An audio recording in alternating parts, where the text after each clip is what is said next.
The arena was old.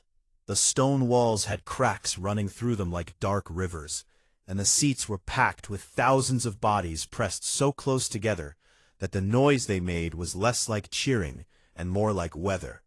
It rolled in from every direction, heavy and constant, and it did not stop. The Velkara Grand Trials happened once every 4 years. Every major faction, every alliance, every species with a claim or a petition brought their best to compete. 3 days of trials, combat, negotiation, survival. Whoever performed best earned the right to stand before Emperor Dovin and speak their request. It was not a guarantee of anything, but it was a door, and doors were worth fighting for. Princess Saraval sat in the royal box at the top of the arena.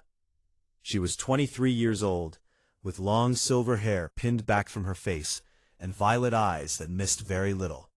She wore a deep blue robe and a thin crown that she had already adjusted 3 times because it kept sitting crooked. She did not particularly enjoy the trials. She found most of the combat round loud and repetitive. But her father, the Emperor, expected her to be present, and so she was present. Her advisor Tal sat beside her, holding a long scroll that listed the day's competitors. He was a narrow creature, older than he looked, with 4 thin arms and a voice that rarely rose above a murmur. He had served the royal family for 30 years. Very little surprised him anymore. "Next competitor," he said quietly, running one finger down the scroll. "Registered under the human delegation. Name listed as Cole Briggs. Former military service, now representing his government's diplomatic corps." Tal paused. "He is the only representative they sent." Saraval looked up at that. "One person?" "One person," Tal confirmed. She looked down at the arena floor. The previous match had just ended. A Drath warrior named Gorak was still standing in the center of the floor, arms raised, while the competitor he had just defeated was being carried out on a stretcher. Gorak was enormous, nearly 9 feet tall, with gray skin so thick it functioned as natural armor. His arms were wider than most creatures' torsos.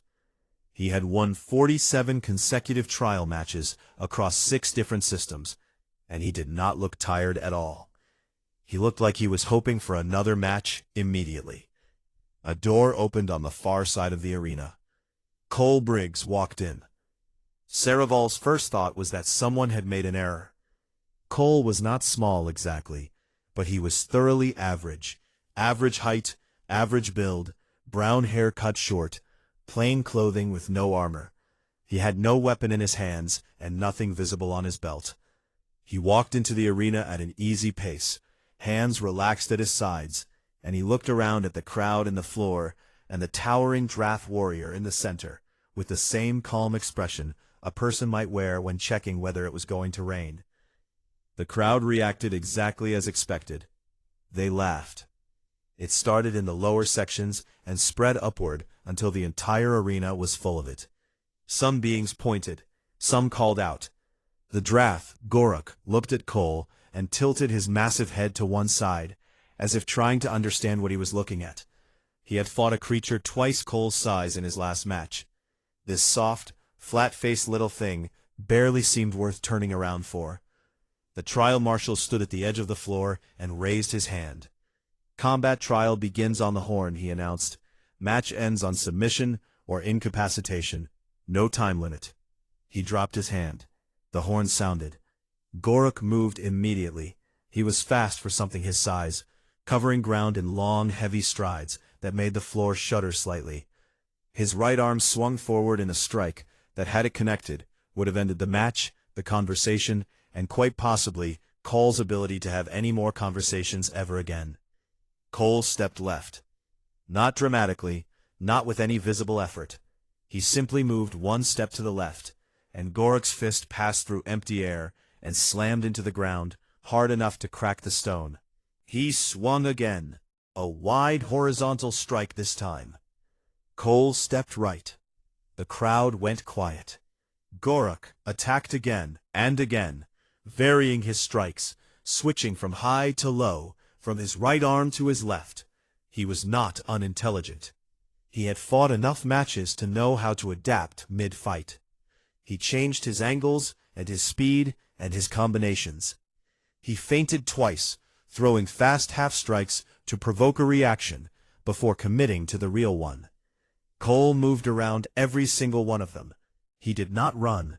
He did not jump.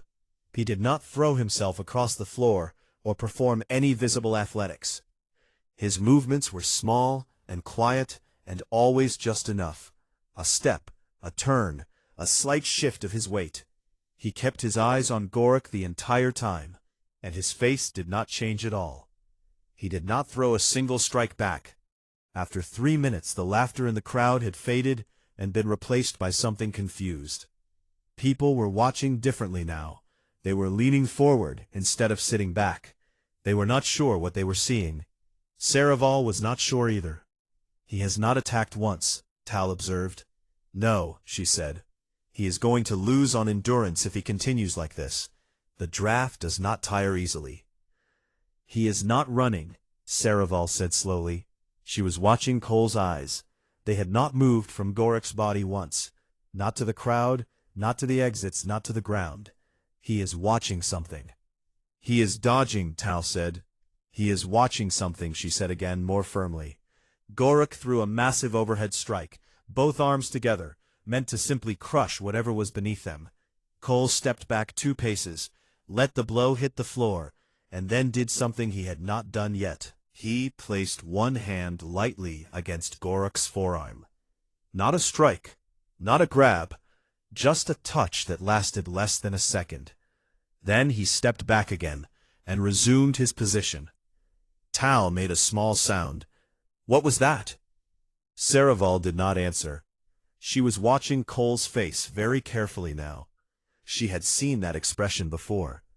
Not on fighters, not in the arena.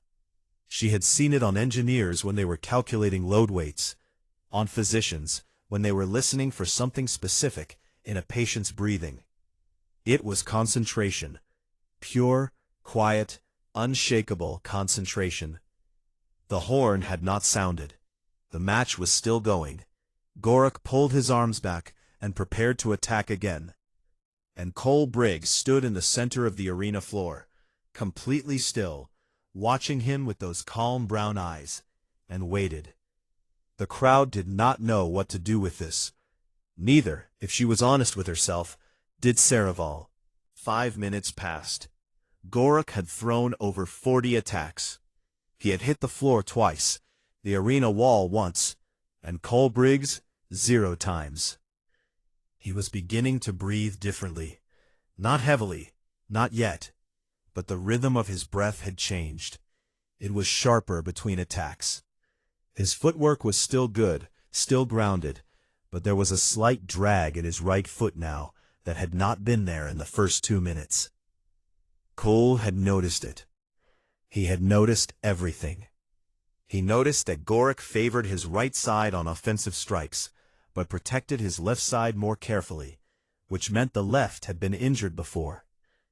He noticed that when Gorak was about to throw a high attack, his left knee bent inward slightly, a habit, something the body had learned long ago and never unlearned.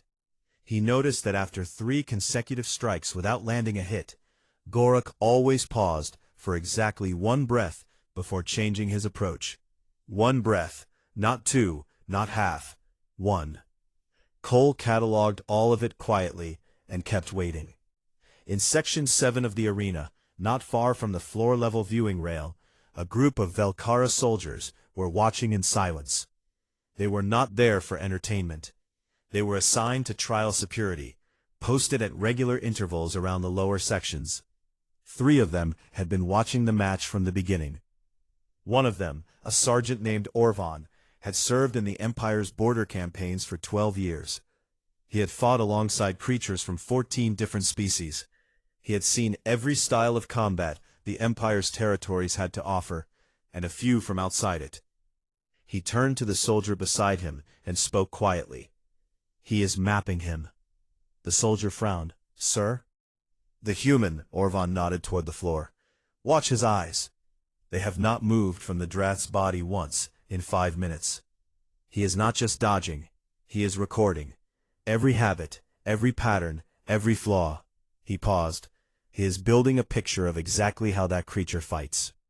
And when the picture is complete, he will use it. The soldier was quiet for a moment. Then he said, "That seems like it takes a very long time." "Yes," Orvan said, "it does. Most fighters do not have the patience for it. Most fighters want to hit something in the first 30 seconds.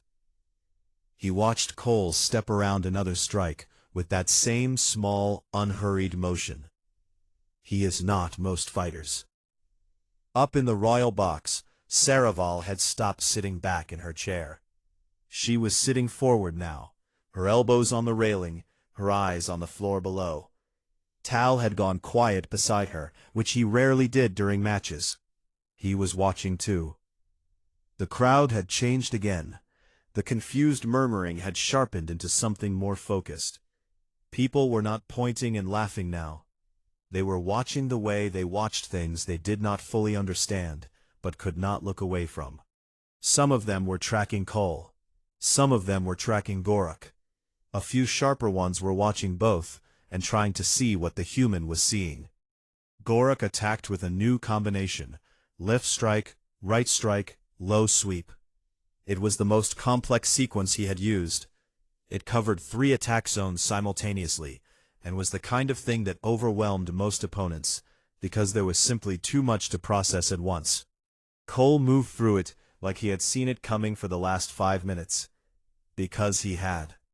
He did not know Gorak would use that exact combination at that exact moment. But he had spent 5 minutes learning that Gorak preferred to start with his left when frustrated, followed with his right as the power strike, and dropped low when he thought the opponent was off balance. Cole had seen the pieces. He had simply waited for Gorak to assemble them. He stepped outside the left, turned through the right, and was already 3 feet away before the low sweep arrived. Gorak stood up straight and made a sound that was not quite a roar. It was lower than that, and slower, and it was the sound of a creature that was beginning to feel something unfamiliar. Not pain, not fear, something more unsettling. He had fought his whole life, and he had always known where he stood in any fight. He was the largest, the strongest, the most experienced. Those facts had always been enough. But he could not touch this human. Not because the human was faster, not because the human was stronger. Because every time Gorak moved, the human was already somewhere slightly different. Already past the strike. Already watching him from a new angle, with those calm, patient eyes. It felt less like fighting, and more like being studied. Saraval understood that now. "He is not fighting the Drath," she said quietly. Tal looked at her. "Princess?" "He is learning him," she said. "All of this, the first 5 minutes, it is not defense. It is research." She kept her eyes on Cole. "He is treating the Drath like a problem he needs to fully understand before he solves it." Tal was quiet for a moment. Then he said carefully, "That is either very intelligent or very reckless." "It is only reckless if he gets hit," Saraval said, "and he has not been hit." Down on the floor, Cole had shifted his position again. He was no longer moving straight back from Gorak's attacks. He had begun moving sideways, around the edges of the strikes, always slightly to Gorak's right. The Drath had to keep turning, left, right, left again. The turning was costing him small amounts of balance each time, amounts so small that no one in the crowd would notice them. But they accumulated. Cole was noticing them. He watched Gorak's right foot drag again after a wide turn. He watched the left knee dip before the next high strike. He watched Gorak take his one breath between combinations and use it to scan for the human's position. The picture was nearly complete. There were a few more things Cole wanted to confirm. He needed to know how Gorak reacted to unexpected forward pressure. He needed to know whether the left arm recovery was as slow as it appeared, or whether Gorak was managing it deliberately to appear more limited than he was. He needed to know, when the moment came, exactly where to be and exactly what to do, with no margin for error, because there was only ever going to be one clean moment in a fight like this, and if he misjudged it, then it was over. He stepped forward briefly, toward Gorok, and watched the Drath's hands. Left hand rose faster. Right hand dropped slightly. Left knee dipped. There it was. Cole stepped back. 6 minutes had passed. He had not thrown a single strike. He had not been touched once. He was not even breathing hard. In the arena stands, nobody was laughing anymore. And up in the royal box, Princess Saraval was gripping the railing with both hands and watching the floor below, with an expression she could not quite name. At the 7-minute mark, something shifted. It was not dramatic. There was no moment the crowd could point to and say, "There, that is when it changed." But it changed nonetheless, and the people watching who were paying close attention felt it before they could explain it. A tension in the air, like the pause before a very loud sound. Gorok felt it too.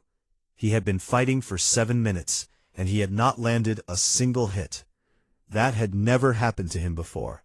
Not in practice, not in actual combat, not once in 47 trial matches across 6 systems. He was not a creature who panicked, but he was a creature who relied on certainty. Certainty about his own strength, his own experience, his own ability to end fights quickly. That certainty was beginning to crack, and under the crack was something cold and uncomfortable. He attacked again, harder this time, putting more power into each strike, trying to create force large enough that even a partial connection would end things.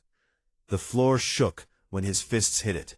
Chunks of old stone broke loose from the impact points. The noise was extraordinary. Cole was not there for any of it. He moved around the edges of the assault with the same quiet economy he had used for the entire match. But now he was not stepping back anymore. He was circling, always just outside reach, always moving in a direction that required Gorok to turn and track him. Left side, back, right side, forward angle, back left. It looked random. It was not random. Cole was moving Gorok across the floor, one small rotation at a time, guiding him the way a river guides a stone, not by force, but by constant, patient direction. In the stands, Sergeant Orvan had both arms folded across his chest, and a look on his face that was somewhere between professional appreciation and quiet awe. "He is hurting him," he said. The soldier beside him squinted at the floor. "What?" "The human has been moving the Drath for the last 2 minutes, toward the east wall. Watch where the Drath's feet are now. Compare it to where they were 3 minutes ago. The human has walked him halfway across the arena without the Drath knowing it." The soldier stared. Then he said, very quietly, "Why does he want him near the wall?" "Fewer directions to move," Orvan said, "and a surface to use." Up in the royal box, Saraval had reached the same conclusion. She was standing now, both hands on the railing. Tal had given up trying to consult his scroll. "He is positioning him," she said. "Yes," Tal agreed, without his usual measured tone. He was watching the floor with open interest. He spent 6 minutes learning, and now he is setting the conditions. She shook her head slightly, not in disbelief, in something closer to reluctant admiration. "He will not move until everything is exactly where he needs it to be." On the floor, Gorok threw another combination. He was breathing hard now. The weight of 9 feet and 400 pounds of muscle demanded more oxygen during sustained exertion than most species needed. And 7 minutes of continuous attacking without landing a strike was sustained exertion by any measure. His strikes were still powerful, but slightly less controlled. The precision at the edges of each swing had softened. Cole noticed. He had been waiting for that specific softening. Not weakness. Gorok was nowhere near weak, but a loosening in the control. A point where the body was working hard enough that the mind had slightly less authority over the small details.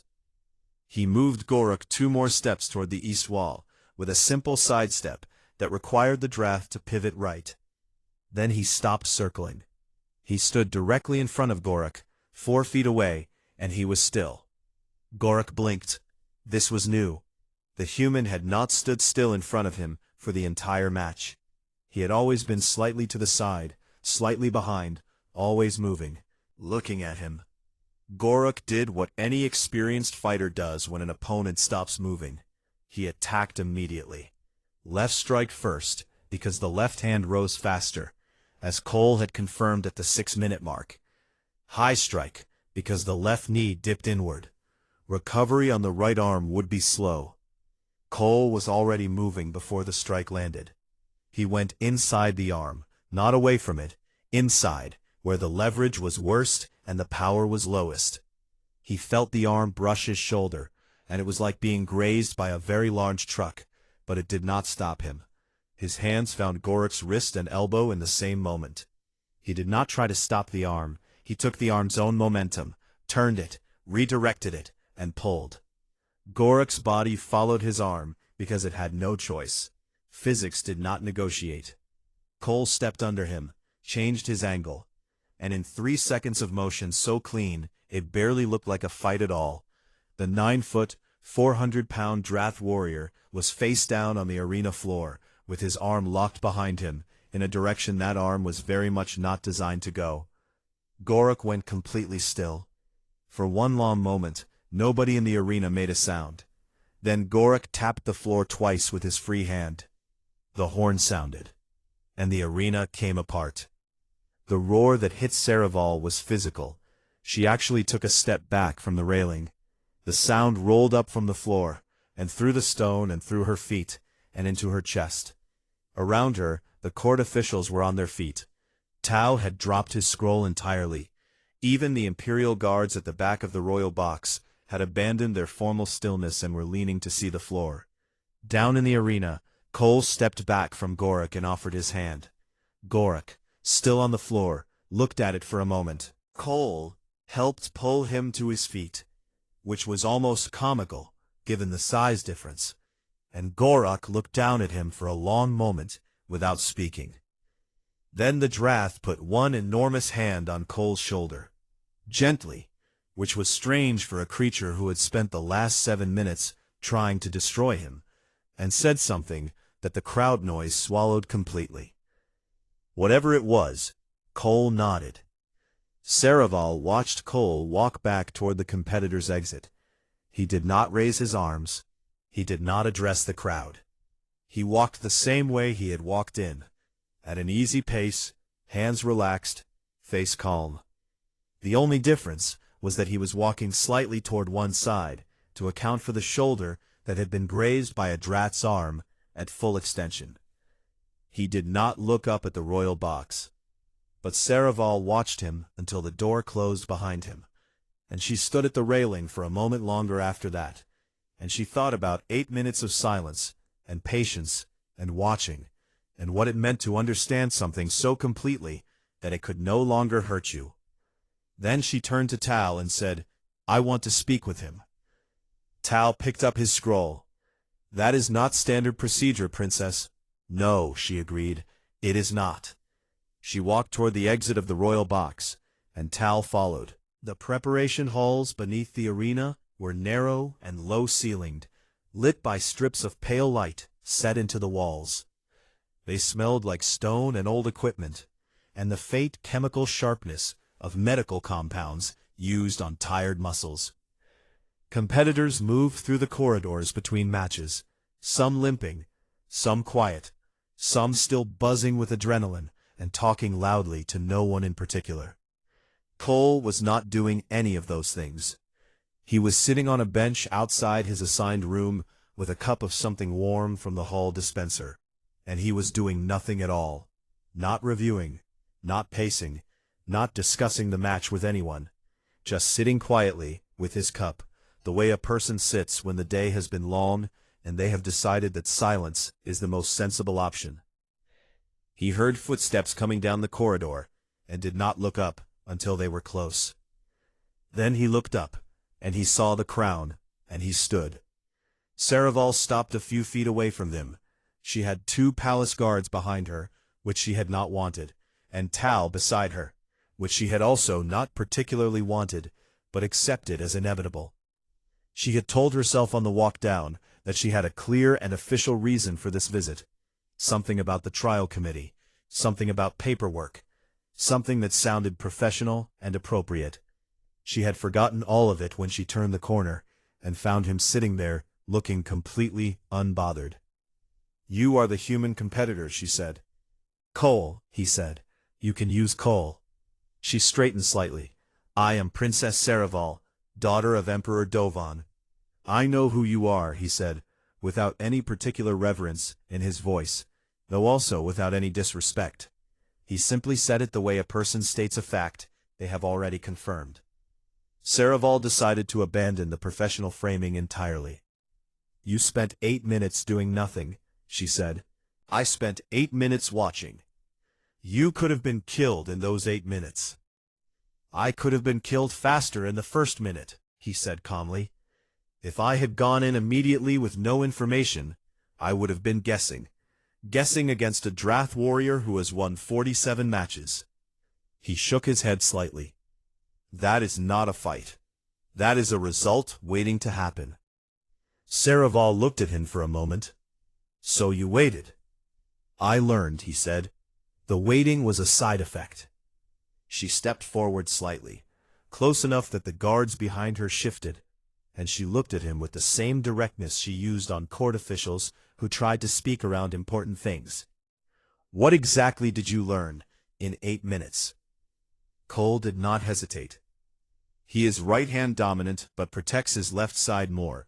Old injury, probably his upper arm, healed but not forgotten. When he is about to throw a high strike, his left knee turns inward slightly. Not much, but enough. After 3 misses in a row, he always takes 1 full breath before changing his approach. His right arm recovery after a wide swing is slow by about half a second." He paused. "He is also more intelligent than he looks and adapts faster than most fighters his size, which is why I needed more time than I would have needed against someone less experienced." Saraval was quiet for a moment. "You found all of that," she said, "while he was trying to hit you." "That is the only time the information is accurate," Cole said. "A fighter in practice moves how he thinks he moves. A fighter under pressure moves how he actually moves. They are not always the same." Saraval absorbed this. She had studied combat theory. She was a princess of a martial empire, and some education in warfare was considered mandatory, but she had never heard it framed exactly that way. The distinction between how someone believed they moved and how they actually moved when the situation was real. It was a small thing, and a very large thing at the same time. "The trial committee will want to meet with you tomorrow," she said, settling back into something more official. "My father's senior advisors. They will assess your government's position and determine whether the alliance proposal has merit." Cole nodded. "I figured something like that was coming." "They are not easy to deal with," she said.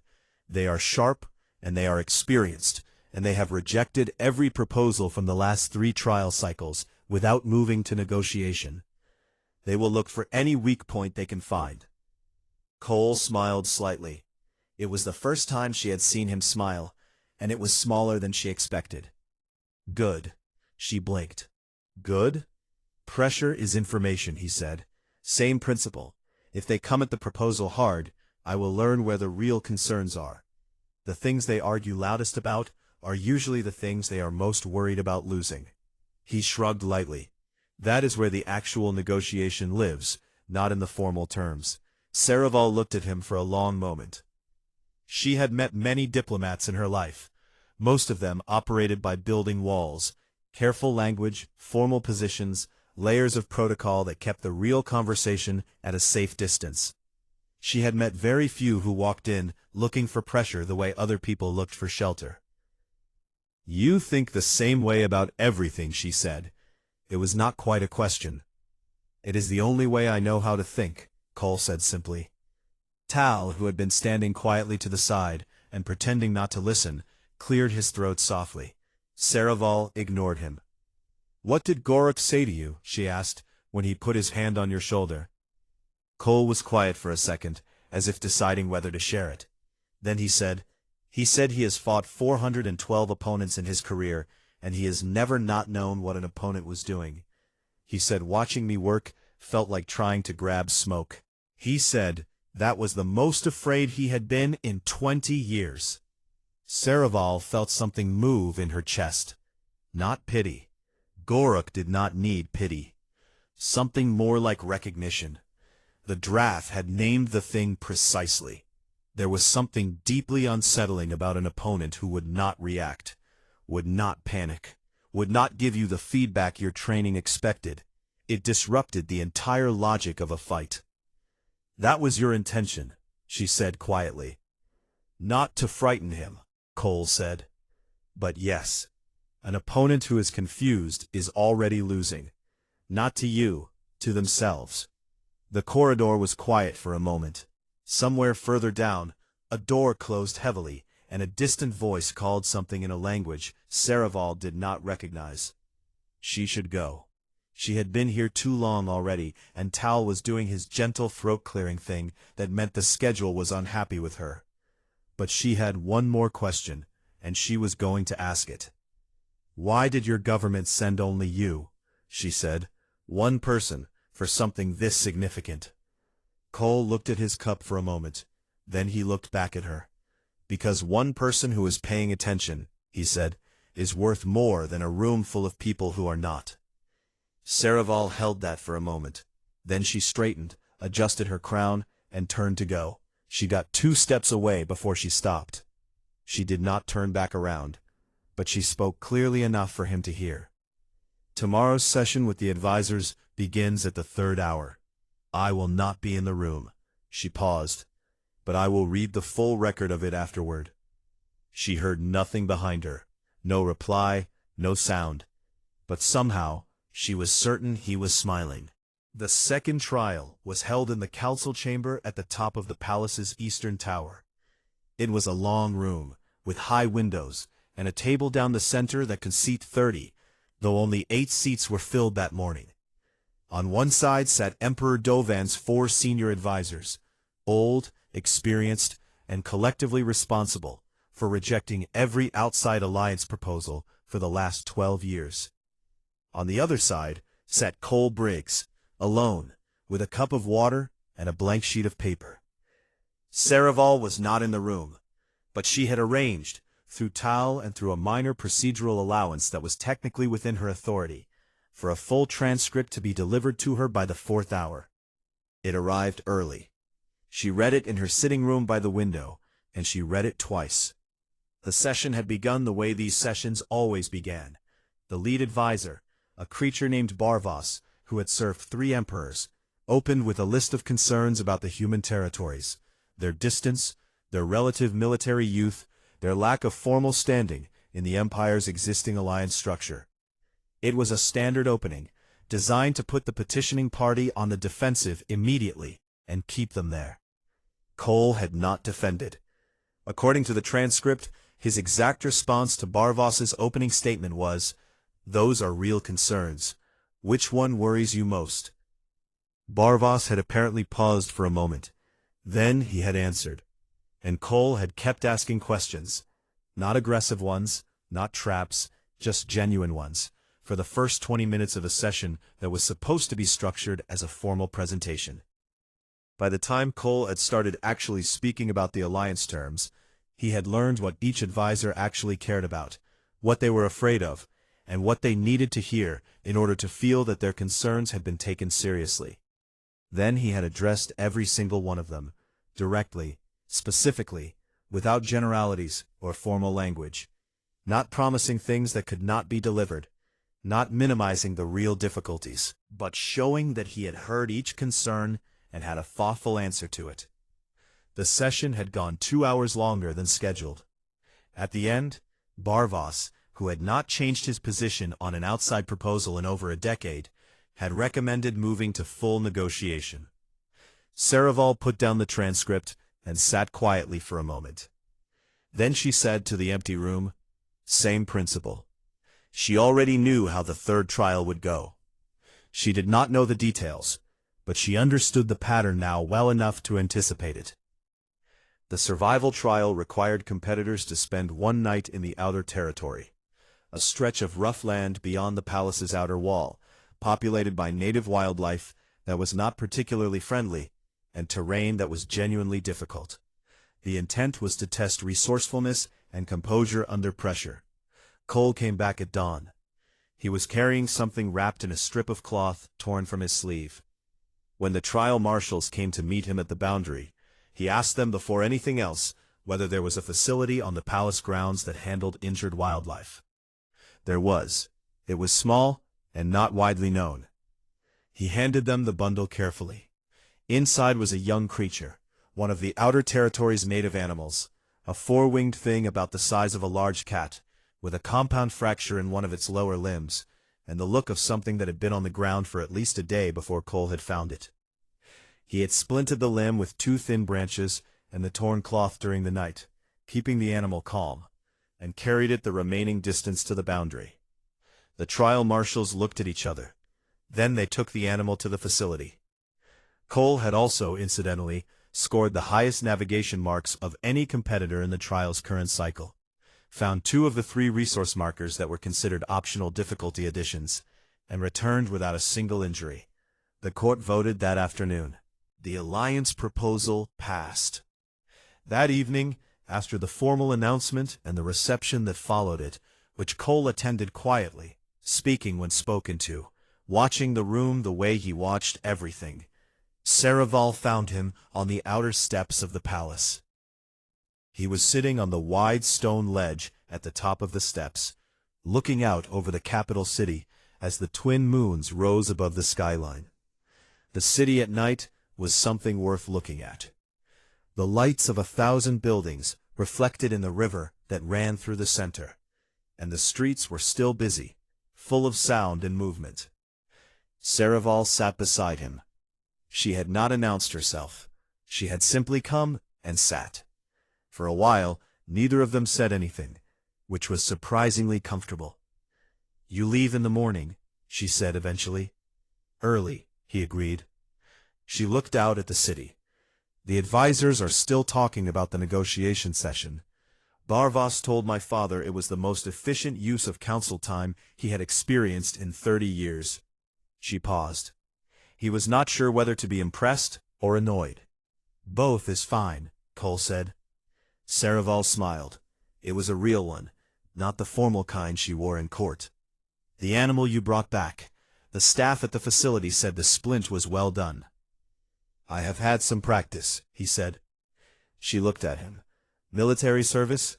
"Some of it was that. Some of it was just paying attention to what was in front of me." He was quiet for a moment. "A hurt thing is a hurt thing. It does not matter much what kind." Saraval thought about that for a while. She thought about all of it. The arena, the 8 minutes, the committee session, the night in the outer territory. The same thread running through all of it. Not force, not performance, just attention. Complete, patient, unhurried attention applied to whatever was in front of him. "You watched us the whole time you were here," she said. "The whole visit." "Yes," he said. "And what did you see?" He did not answer immediately. He looked out at the city for a moment, at the lights on the water, and then he said, "An empire that is proud and a little afraid at the same time. Afraid of what happens if the wrong people get close. So it built all these walls around itself. Procedures, trials, formal structures. They are not cruelty. They are protection." He paused. "A court that is sharper than it lets on, because showing everything you know is a vulnerability." Another pause. "A princess who asks better questions than anyone in the room, and knows it, and says nothing about it." Saraval was very still. "A people," Cole continued quietly, "worth the trouble of getting to know." The city moved below them. The moons climbed higher. Somewhere in the streets, someone was playing an instrument that Saraval could not identify, and the sound floated up to them thin and clear.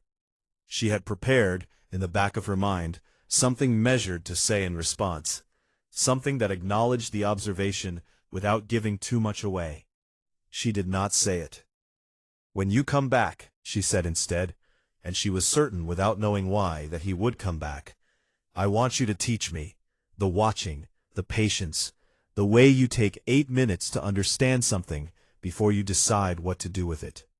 Cole turned to look at her. His eyes were the same as they had been in the arena, calm, present, genuinely paying attention. "It is not complicated," he said. "It just takes practice." "Then I will practice," she said. He nodded once. Then he looked back at the city, and she looked at the city too, and they sat together in the quiet while the night settled around them, and the lights of the capital burned steadily in the dark. She did not let herself think about what it meant that she was not looking forward to the morning, but she thought about it anyway.